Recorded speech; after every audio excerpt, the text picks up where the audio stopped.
Hi everyone. So for our week 4 video project, I decided to choose the um, Rogerian argument. So basically, the Rogerian argument was created by a psychologist named Carl Rogers. It is what he wanted to do was he wanted an arguer who wishes to convince another person of his or her views to minimize any possibility of hostility. Basically, his goal was to have two sides come together to solve a problem, and the ultimate goal was to basically reach a compromise. So, this is used a lot of the time in argumentative essays or persuasive essays, and it's organized in the following way. So, first you have the introduction, which should, of course, catch a reader's interest. You should state the problem or an issue and how it impacts both sides using pretty neutral language.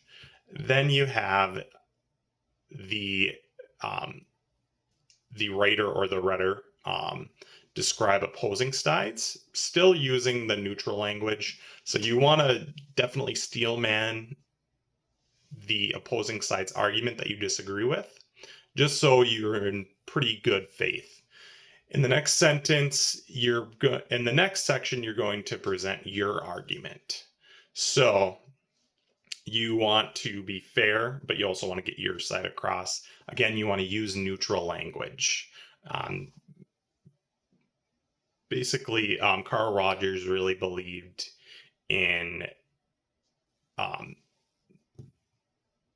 people knowing that a lot of the time, if you're trying to persuade somebody else, there can be a bit of hostility that comes with that, and very high feelings with somebody's side of an argument. And then the final step of the Rogerian argument is to find common ground between the opposing sides. So this can be in a variety of things.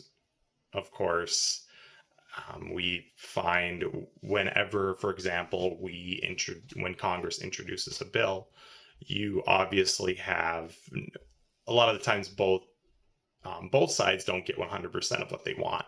They have to compromise. And so I view this as something that we should strive for.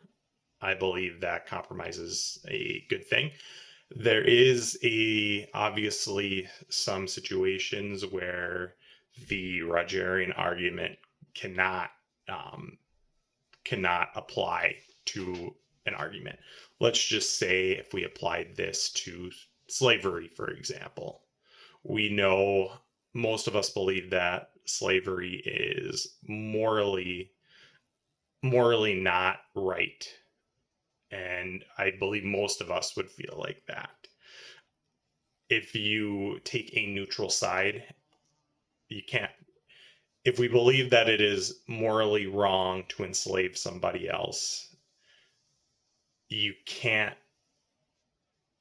take a neutral stance on. You can't use neutral language in that, and you can't really come to a compromise on that. So there are some arguments or some issues where this unfortunately cannot apply. I also do believe that this is, like I alluded to before in the start of this video, that this is unfortunately becoming more of a lost art, especially in the world of politics.